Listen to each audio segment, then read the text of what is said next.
Hey, how's it going? It's Boomer, and today I want to be talking about the releases on PS4 of the Jak and Daxter games. So let's get into it.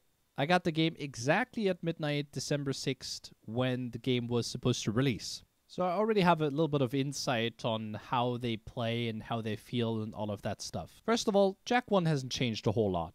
It still plays like a charm, although the frame rate does dip down in certain spots. Something similar can be said about Jak X.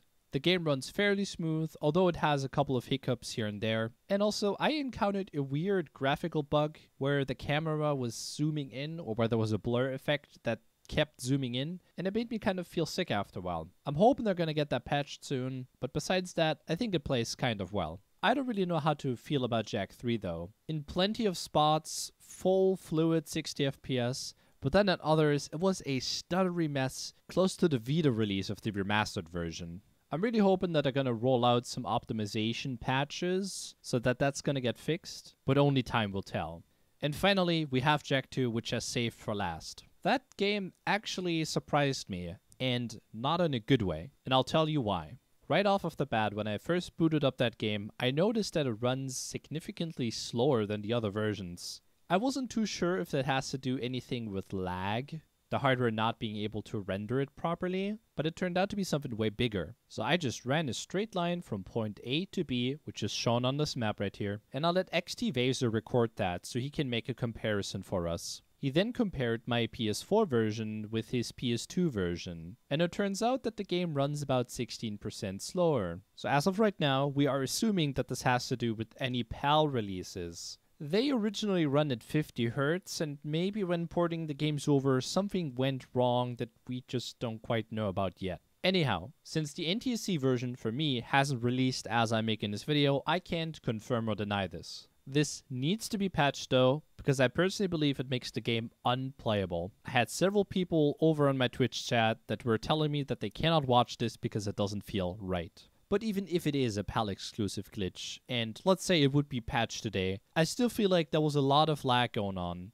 Even though the game only ran at 50 FPS, I was still noticing a lot of that. So Jak 2 and 3 probably share the same fate, whereas Jak X runs okay, and Jak 1 probably runs the best out of the series. So to you people out there thinking about buying this, if you already own the PlayStation 3 version, I'd say stick with that for a little bit longer until they roll out some more optimizations.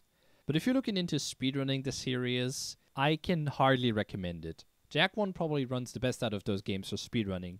Jak 2, at least the PAL version, I cannot recommend at all. Jak 3 would work, but I wouldn't really recommend it either.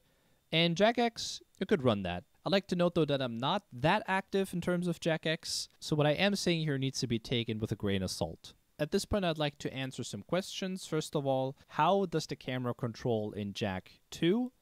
Well, when you move your analog stick to the left, the camera pans to the left as well, meaning that they inverted the x-axis. Does Jak 2 have a function to change that? No, it doesn't. And in case you're wondering if the hover glitch works, yeah, it does. I tried several things out here and there, although I found it really hard to hover in Jak 2, but given the circumstances I was under, I think that's pretty fair. But before you guys leave and go onto forums and talk about how bad the port is, there is one thing that I would like you guys to consider. The dev team that was working on this project was probably pretty small, and I think they've done an amazing job of actually pushing the game out to the PS4.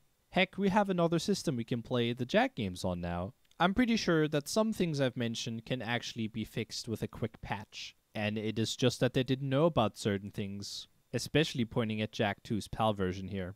The release does feel a bit rushed, but there is nothing that some patches can fix. And that is a wrap for this video. Thanks a lot for watching, and I'll catch you in the next one. Until then, take care, bye bye.